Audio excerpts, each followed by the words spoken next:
In this tutorial, we're going to look at a few limits that involve h's, or a variable you might not have seen before called delta x. So, both of these have this new symbol here that is looks like a triangle. It's a capital delta, a Greek letter delta, delta x. What I do need you to understand is that when you see delta x is a single quantity. It's not a delta times an x, it's delta x. Now, the reason I used an h right here is because some books use h instead of delta x because, admittedly, delta x can be confusing for some students. But if you just imagine that delta x is a variable, just like h is a variable, then it's not very confusing. So I'm going to do the first example with an h, and just understand that these other two examples, although they have a delta x in there, it's treated just like a single variable, so you can imagine it's just an h. If it really bothers you that much, I have no problem with you replacing all of the delta x's with h's. And like I said, some textbooks use h instead of delta x. But truth be told, you could use any variable, I suppose, except for x in this case. Any other variable would do the job just fine. Okay? But traditionally, h's or delta x's are used. So let's take a look at this. We have the limit as h goes to 0 of x plus h squared plus 2 times x plus h minus x squared plus 2x, all divided by h. Notice our first inclination should be to use direct substitution, but if we try to directly substitute h for 0, we clearly get a 0 on the denominator, and feel free to double check me, but you will get a 0 on the numerator as well. So we know this is 0 over 0 indeterminate form. So what do? Well, in this case, for problems that are similar to this, basically we just need to simplify. We're going to expand the expressions on the numerator, then collect all of our like terms, do a little factoring, a little bit of simplification, and then we should be able to use direct substitution to find the limit. So let's see what happens. Don't forget your limit notation, of course. So we have the limit as h goes to 0. Now, it's going to take just a moment to expand the numerator. Now, be careful here. This is not equal, we have x plus h quantity squared. That's not equal to x squared plus h squared. We have to FOIL that. Distribute it. That's x plus h times x plus h, which gives us, if we distribute, x squared plus 2xh plus h squared. So that takes care of this first term. Now we distribute this term as well, plus 2x plus 2h. Don't forget to distribute that negative sign as well, minus x squared minus 2x, all over h. Now, let's think about collecting like terms on the numerator and see what happens. Notice, let's see, we have a positive x squared and a negative x squared. We have positive 2x and negative 2x. Now, very important, at this point, we should have only terms that include an h. Notice that every term that's not been canceled out, that did not add to 0, has an h in it. There's an h there, h squared, h, and of course there's an h on the denominator. That is very important. If you ever get to this step and you have terms that do not include an h, then you've probably made a mistake somewhere. Now, since all these terms include an h, we can factor an h out of the numerator. So if I factor out an h here, I'm left with 2x. If I factor out an h here, I'm left with a single h, so 2x plus h. If I factor out an h here, I'm left with just 2. Of course, divided by h. But now, what do you notice? I can cancel h and h. Do not be tempted to just start canceling out h's all over the place. I see a lot of students get to this step and just start canceling out all the h's, just not really giving it much thought. That is a very risky business. You need to factor the numerator, as I did here, factor a single h out, then divide out that single h. I see lots of first-year calculus students get into lots of trouble by either canceling, dividing out too much, or dividing out too little because they did not take the time to factor the numerator. Now, since we have divided those common h's out, we are left with no longer a fraction. We're simply left with the limit as h goes to 0 of 2x plus h plus 2. And, well,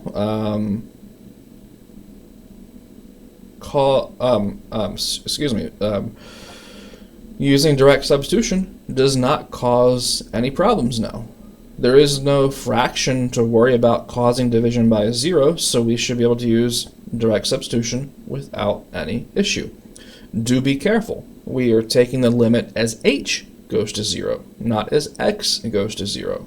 So when we substitute here, we are going to replace the h's with 0, not the x's. Don't get all of these steps correctly and then substitute incorrectly. So 2x plus 0 plus 2, which of course just leaves us with 2x plus 2. Now, this is the first time, or this may or may not be the first time, you've seen a limit where the answer is just not a constant.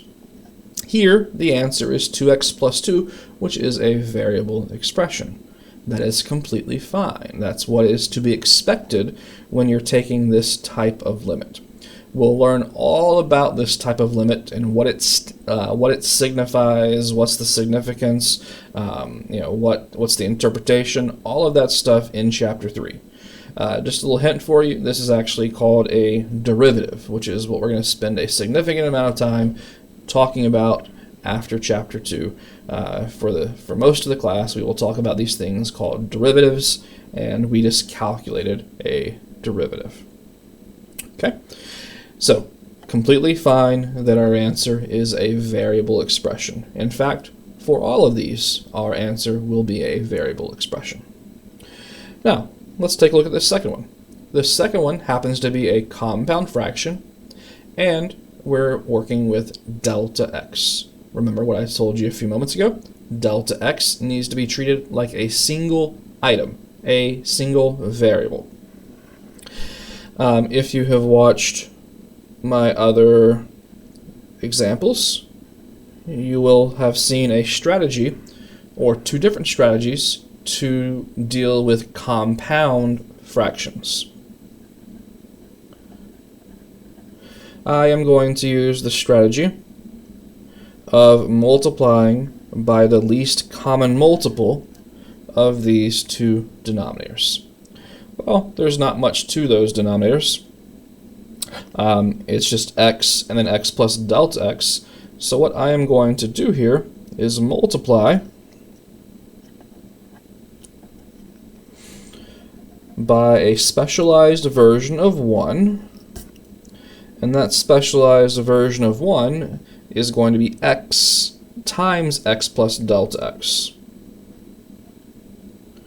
divided by itself, of course. X times x plus delta x over itself. Where did x times x plus delta x come from? Well, x times x plus delta x is the common denominator that you would use if you're going to combine those two fractions. It's the least common multiple of those two fractions on the numerator. Now, what does this do for us? Well, for the denominator, we just simply multiply. Now, here's where you have to be careful. Delta x is a variable unto itself. So we don't combine delta x times x to be, say, delta x squared. That's not how this works, because that is a variable unto itself. A lot of times I'll put parentheses around it just to signify, hey, that thing is by itself, cannot be combined. And of course we have x plus delta x as well. I'm not going to distribute the denominator, I'm just going to rewrite it. Okay? And for the numerator, I do need to distribute, however. And I'm going to multiply this term by that fraction, and multiply this term by that fraction. So we're going to have 1 over x plus delta x times x times x plus delta x minus, might need a little more room here, minus 1 over x times x times x plus delta x. That's the distributive property. This term times that term, this term times that term, and then subtract the results because there's a negative sign there.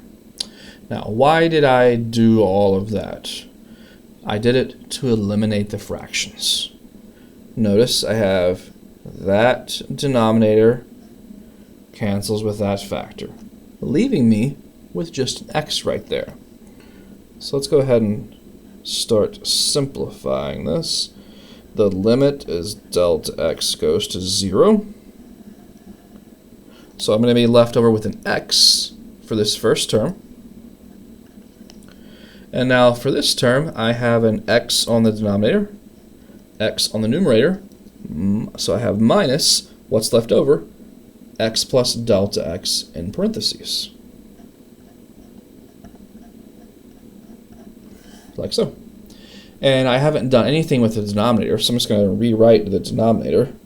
Delta x times x times x plus delta x. And now clearly we can distribute that negative sign and maybe collect some like terms on the numerator. Don't be tempted to do too many of these steps at one time. I see lots of students get into trouble because they think, okay, yeah, I can distribute and collect like terms and factor all in the same step. And maybe you can do that sometimes. I can probably do it most of the time. But you will make mistakes. And you definitely don't want to be making mistakes, especially on a test. And how you practice on a day-to-day basis will be what you do on a test. So, be safe, just do everything one step at a time. Don't worry about it's going to take you a little extra paper, take you a little extra time. Just take it slow and easy. That's what wins the race. Positive x, negative x, those add to 0. And just leave us with a negative delta x on the numerator.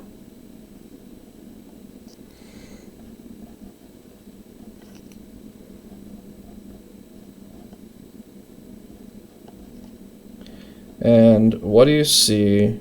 As we always get at some point in the game, we see a cancellation. Delta x, delta x. which leaves us with just a -1 on the numerator. I have seen more and more students lately tell me that that leaves a 0 on the numerator. I'm not sure where that's coming from, but you certainly don't leave a 0 on the numerator. You leave a -1. So it's -1, and on the denominator we have x times x plus delta x. As was the case before, after we make that cancellation, we should have no problem applying direct substitution. As long as you remember that we are substituting, we're taking the limit as delta x goes to 0, not x goes to 0. So we're going to substitute a 0 for delta x.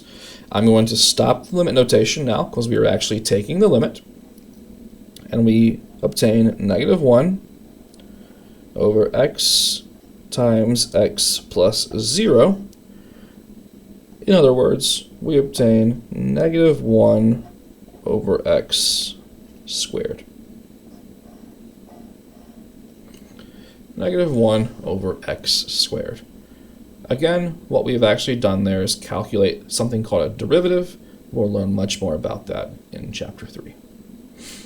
Okay, the last example here involves a little bit of trig. Now, it might not seem like there is much we can do as far as factoring is concerned, or canceling anything, because we have sine of x plus delta x minus sine x over delta x. There's not a whole lot to do there, unless you remember one of the key things you did in trigonometry, which was work with your trigonometric identities. This is the sum of two values inside of the argument of a sine function. We have the sum identity for sine that we can use. Now, maybe I should just jot it down somewhere what the identity says. But the identity says that sine of A plus B is equal to sine A times cosine B plus cosine A times sine B. Okay? Now, we can simply let A, or x, stand in for A, and delta x stand in for B, and we will be able to rewrite that sine function. Now, why would we want to rewrite? Well, we don't really have many options here. Okay, there's not a whole lot we can do, but I think if we rewrite using this identity, we'll maybe be able to maybe get some cancellations or some factorizations or something like that that allow us to eventually simplify. So let's see. We're going to write this as, okay, that's going to be our A is going to be x, and our B is going to be delta x. So this is going to give us sine x times cosine delta x. Here I'll use parentheses since we're multiplying those two together. That looks a little better. Plus, well, and then we have cosine delta x times sine x minus sine x. That's not a part of the identity, that's just a part of the numerator that was there all along. Oh, and we are all fit. There we go. Okay. And of course, the denominator is delta x. I should mention that clearly direct substitution does not work, because if we let delta x be 0, well, the denominator immediately turns to 0, and the numerator turns into sine x minus sine x, which is also 0. So this is 0 over 0. indeterminate form. Okay. Now, what can I do here?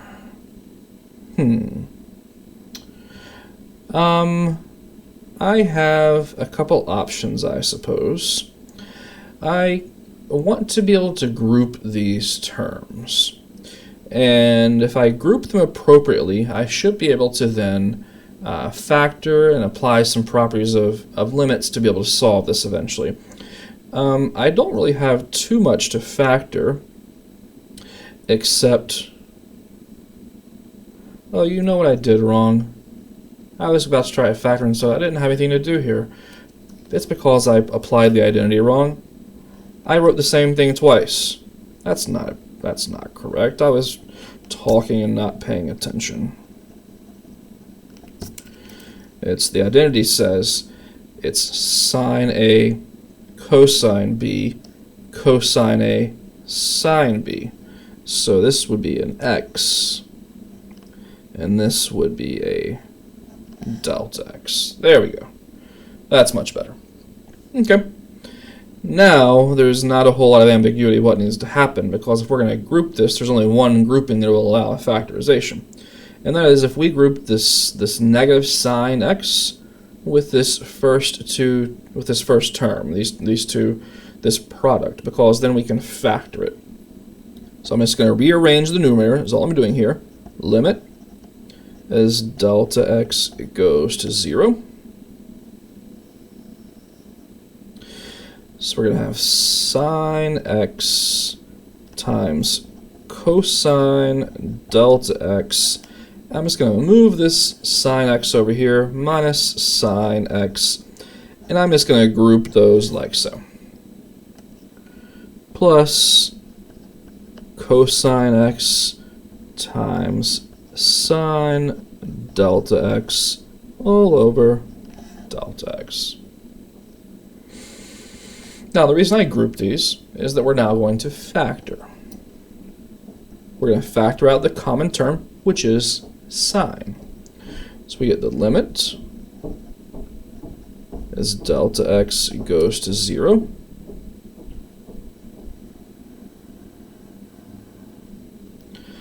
Factoring out a sine x, that leaves us with a cosine delta x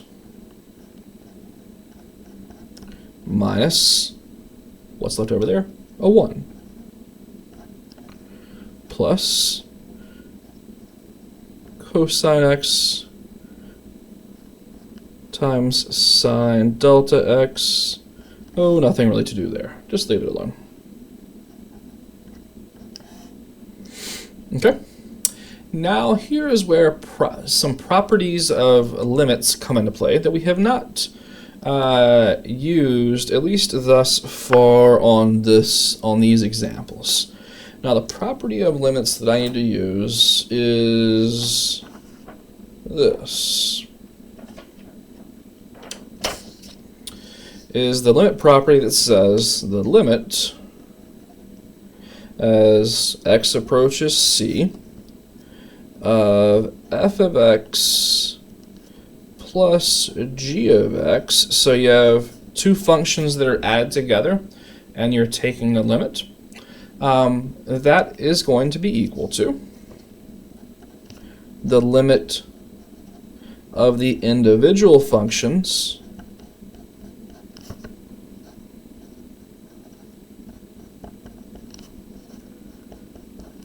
added together. And in fact, it works for addition or subtraction, and it works for multiple functions. So if you had 3 functions added together and you were taking the limit of the entire thing, well, you can take the limit of all 3 functions individually and add the results. Now, why is that important here? It's important because we can decompose this fraction into a couple smaller fractions. Here, specifically, I'm going to do 2 fractions. I can decompose this. We still have the limit as delta x goes to 0. I'm going to write this as that fraction plus that fraction. So that is going to give us sine x times cosine delta x minus 1 over delta x plus cosine x sine delta x over delta x. I should use parentheses here because I'm taking the limit of two functions added together. All I did was decompose the function. That is, I could simply add this back together because there's a common denominator, and I get that line precisely. But now I want to apply, this is called the limit sum difference rule. I want to apply the limit sum rule and take the limit of these two functions individually and then add the results. So equals the limit of delta x going to 0 of sine x times cosine delta x minus 1 over delta x plus the limit as delta x goes to 0 of cosine x times sine delta x over delta x. Okay, so we have two limits now we need to worry about. Now we're going to use yet another property of limits. Again, we haven't used it so far in this tutorial, and that is the product rule for limits. If we have the limit as x approaches c of f of x times g of x, that is, f and g are multiplied together, well, we can take their limits individually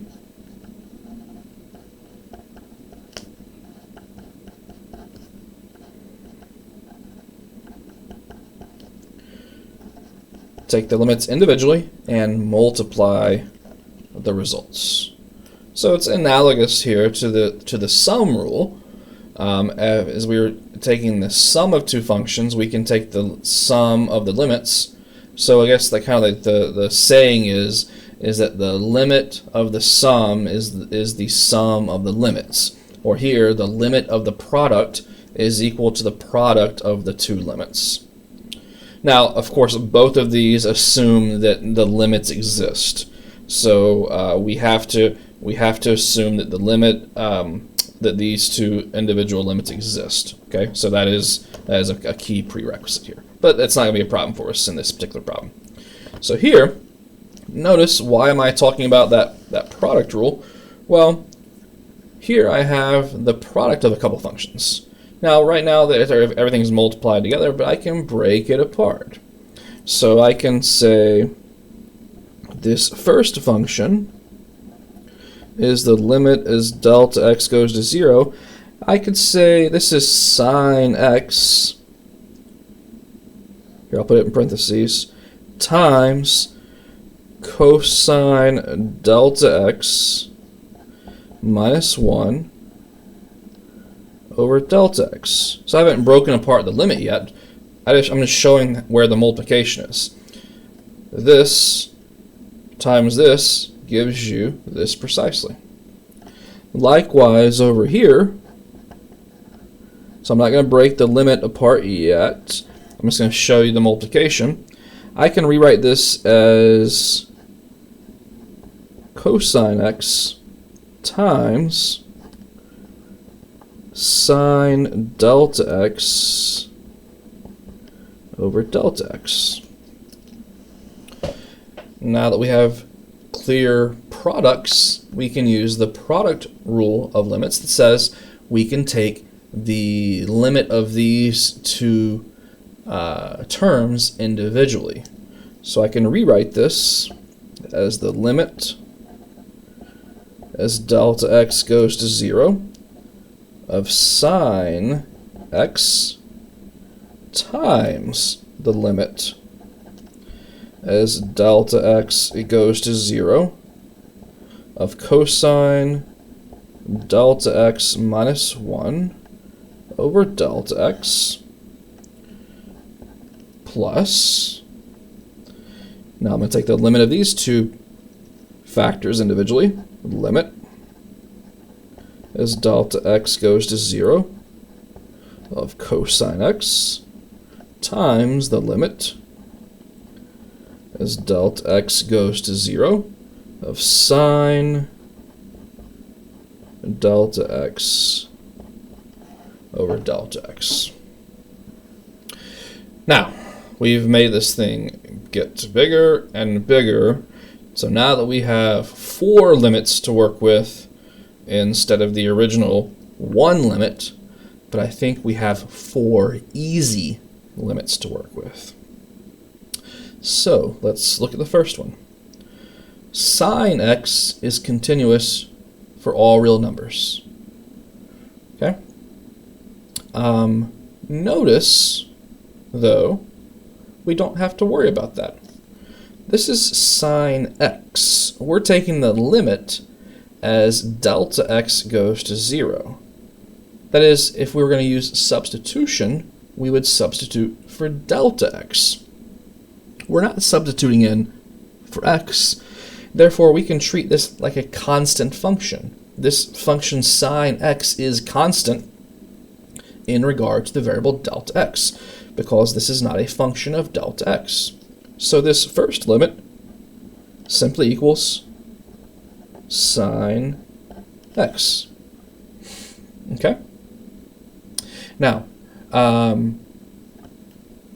you might think that's a little confusing. Here, I'll show you why it's not. I mean, think about if that was just like the limit as, you know, x goes to 5 of 2.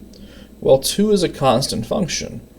So whether you're taking the limit as x goes to 5 or 5 million, the answer is still 2. So here, sine is a constant function. It's not dependent on delta x. So whether we're taking the limit as delta x goes to 0 or a million, the answer is still sine x. Times, this is a special limit. In chapter 2, we have learned, and if you're watching this video ahead of time, then maybe you haven't seen it yet, but you'll see it soon enough. There is a special limit that we will show why it's true. But once we show it's true, then we can use it forever after. The limit as x goes to 0 of cosine x minus 1 over x is 0. Or some books write like this: limit as x goes to 0. It's not the exact same function, but they are both, one implies the other. Okay, now you might say, well, you have x's there, not delta x's. But remember, delta x is just a variable. What's important here is that you're taking the limit as a variable goes to 0 of cosine of that variable minus 1 over that same variable. What that tells us is that this limit is indeed 0. Plus, well, what's the limit right here? The limit as delta x goes to 0 of cosine. The exact same scenario, or not the exact same, a very similar scenario as we had here. Cosine is dependent on x. It's not dependent on delta x. So cosine can be thought of as a constant function in regard to the variable delta x, which just gives us cosine x. Times, now again, a special limit. If you have not seen this thus far, we will cover it soon enough. That special limit is the limit as x goes to 0 of sine x over x is equal to 1. And again, for the same reason, you might say, well, there's delta x's there, but again, the variable here doesn't matter. As long as it's the limit of a variable going to 0 of sine of that same variable divided by that variable, the answer will indeed be 1. So there we are. And we have our answer. Sine times 0, well, is 0. Cosine times 1 is cosine. So there we have our final solution. I had to keep expanding here because the lines kept getting longer and longer. That took a significant amount of work. Some of these will. This is why it's also important that you recall those trig identities and that you don't cease paying attention while you're writing out the identity and write it down wrong like I did the first time. So you got to be paying attention when you're using those identities. Okay, so what was the purpose of all of these examples? All of these examples were examples that included a delta x or an h. Okay, you'll soon find out that delta x or h, they represent a small quantity, a small amount of change on the x-axis. And these are all calculations. These are all called the limits of difference quotients, and we'll talk much more about that soon, but for the time being we can just treat them as limits without much context, but we will get context soon. If you have any questions, always feel free to ask. Talk to you soon.